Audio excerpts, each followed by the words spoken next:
Well, a warm welcome indeed to anyone joining. Thank you for being here. Go ahead and get yourself ready with a notebook, a pencil, or pen. This is math from the void. Math coming at you pretty much out of nowhere. And today we have another quick SAT problem. This is an SAT style problem from a practice test. And it's really straightforward in how it's presented. But it's not very obvious how to solve this. I'd like you to give yourself about maybe 2 minutes. If you can do it faster, that's great. If you can do it in 1 minute, that would be excellent. But no pressure. They give us this rational equation. It's got a fraction with x and y in it.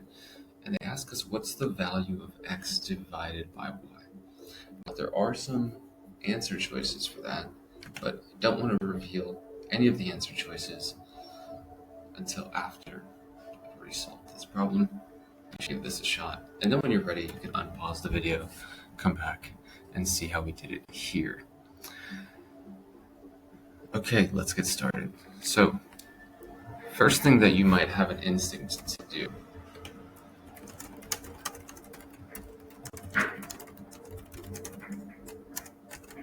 you might have the instinct to try to solve for both x and y, because then you can just put x on top and y on bottom. There's nothing wrong with doing this. I don't want you to think that there's a problem with doing that. That could totally work. But it could take a little more time to do that.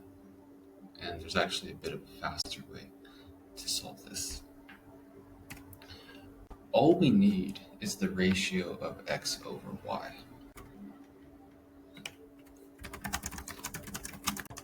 If we can get an equation involving both x and y, which we already kind of have, right? We're given an equation to start with that has x and y in it.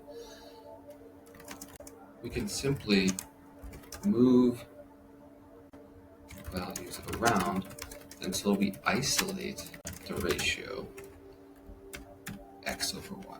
So what I'm saying is, rather than solving for x and then trying to plug that back in and solve for y, we should just take an equation and try to solve for literally x over y. And this is very easy to do. In fact, it's really close to solving for x or solving for y, but there's just one extra step here. So let's work with this ratio.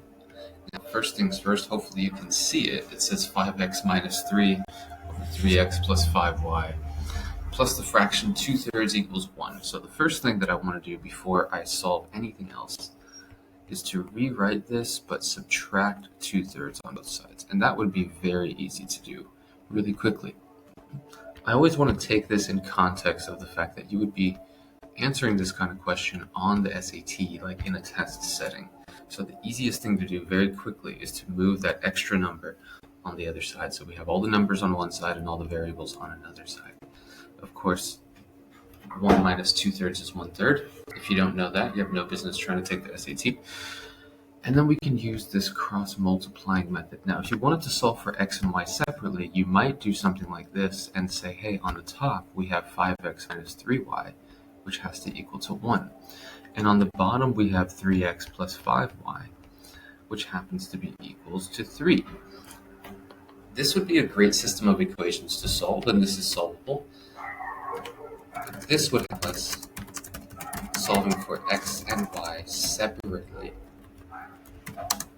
Oops, spelled separately wrong. But we don't want to solve separately for x and y. We want to solve for x over y. So here's how we're going to do this. Rather than making this system of equations, we're just going to cross multiply.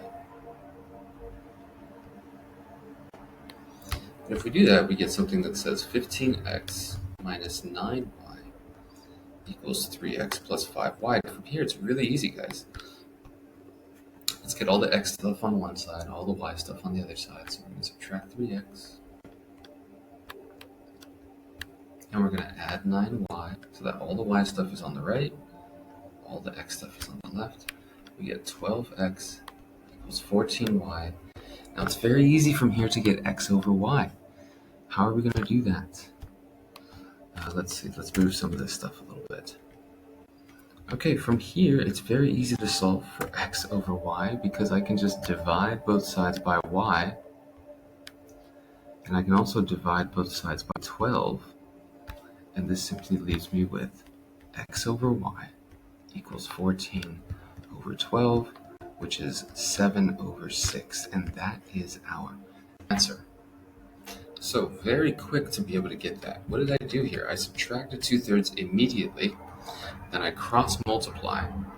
I get all the x stuff on one side, all the y stuff on the other side, which is basic addition and subtraction, and then I just divide. And this gives me 7/6. So as I said, this problem can be solved in about a minute, even less. Right? I hope you guys found this problem interesting, and if it was tough, let me know what answer you got, if maybe you got a different answer. That's enough blab out of me. See you guys next time.